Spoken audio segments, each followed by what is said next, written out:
Hey guys, welcome back to the Joe Silverback Show. Today we're going to be talking about alpha males and males as leaders and masculinity and the masculine principle as the principle of leadership and the confusion around that in relationship to males and females and what makes a good leader, what makes a bad leader, and why we talk about males as leaders. So first and foremost, I want to preface this with stating that the term alpha male comes from primate. Well, it comes from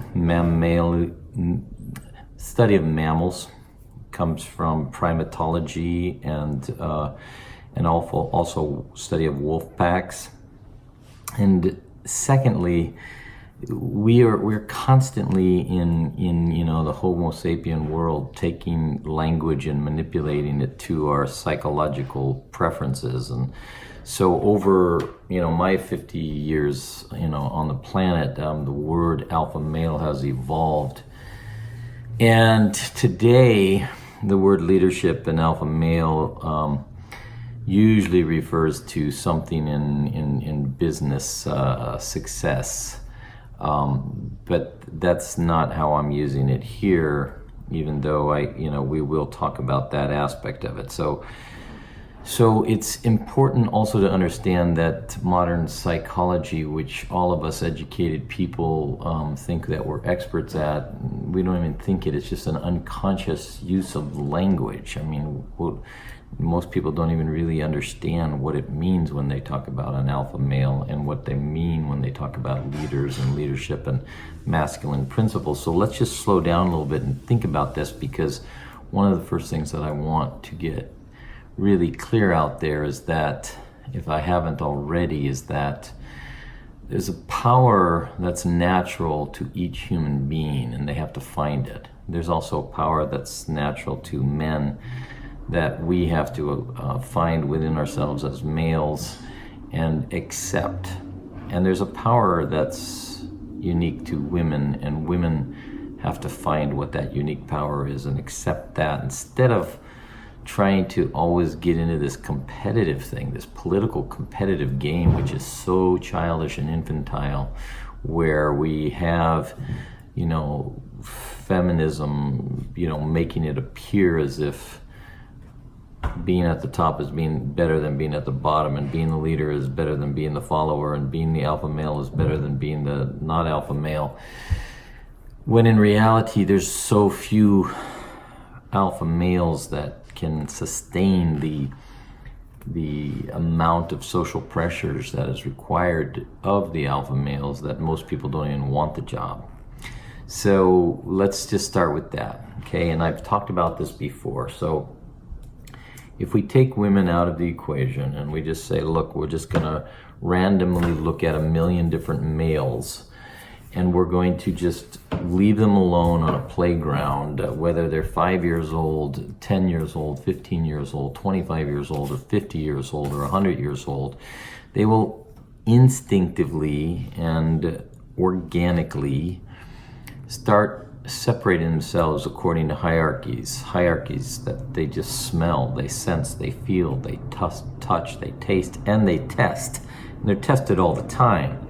So if you really want to learn more about alpha males, there's a great video, Frans de Waal, Dutch primatologist, I think The Naked Ape. God, it goes way back to 30, 40 years ago when I was reading him. Really delineates this categorically. But when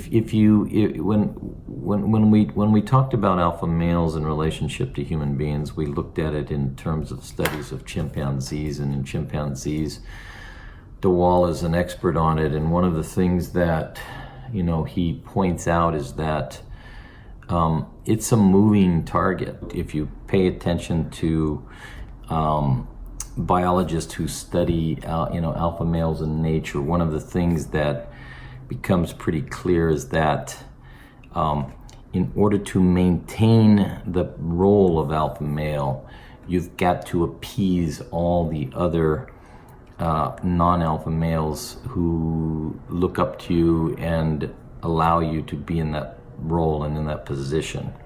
And one of the things that's constantly going on with the alpha male is that the other males among the chimpanzees, for example, they smell any sign of weakness. So DeWall in his video about alpha males was talking about how if, as was the case, one of the alpha males got injured, sorry, but they're ready to replace him right away. Okay. Another thing that he pointed out in their research was this kind of hey, if you're a good alpha male, there's certain kind of benefits where the others are going to provide comfort for you. So if you look at our own little social hierarchies of 25 humans or less, being the head of the family, you've got your children, you've got grandchildren, you've got grandma and grandpa, aunts and uncles, etc. So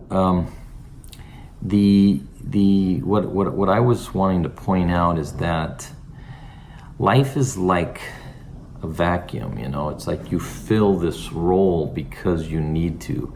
You don't fill the role of alpha male because you're some egomaniac who has this just drive for power. That's not at all. That's the mythology of feminism that is somehow concocted that mythological type, and the reason why that's been concocted is because there's a total misunderstanding that there's something hierarchically superior to being in that position. And while it has bestowed honors in our society, those honors only come with great cost to the life of the alpha male, because usually alpha males, because they are willing to throw themselves on the line before others, and because they're constantly having their legs ready to be taken out from under them at any time, it's a very stressful position. It's why most men, the majority of men, are comfortable at middle and upper tier management and even lower tier management in hierarchical corporate structures, because they really don't want that 24/7 kind of stress. So the personality types in corporate structures that fit that are way beyond the average male. So they're way beyond the average female in terms of their ability to handle stress and take stress and want to put themselves in these situations where everybody's attacking them.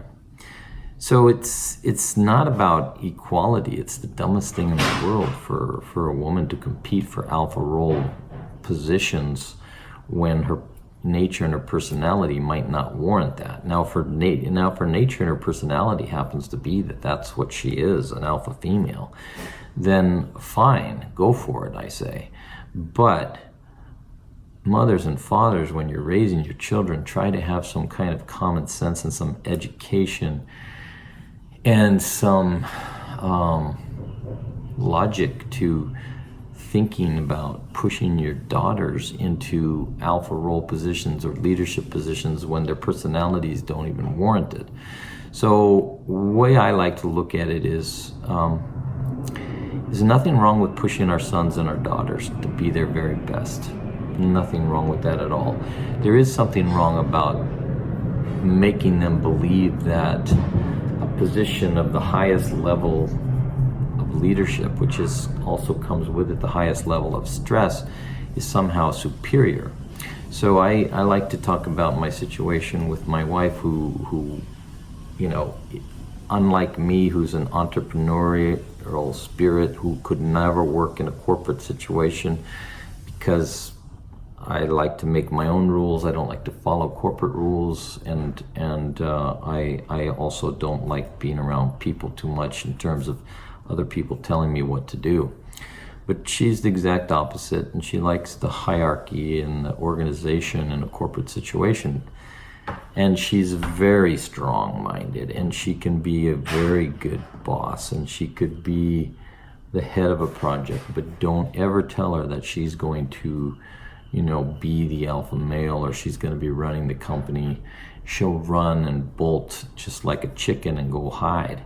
She'll put her head in the sand because that's the last thing in the world that she wants to do. So she knows herself and she knows her position. And what I say to everybody is, my children's mother, you couldn't have gotten her into the kind of management that my current wife is seeking if you forced it on her.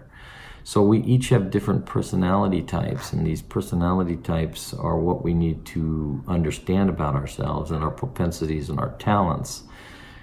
And let's just take a break about leadership and alpha males, because there's a very small select group at the top, very small, at any time in any organization.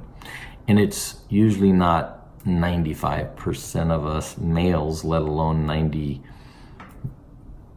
or 99% of females. Namaste.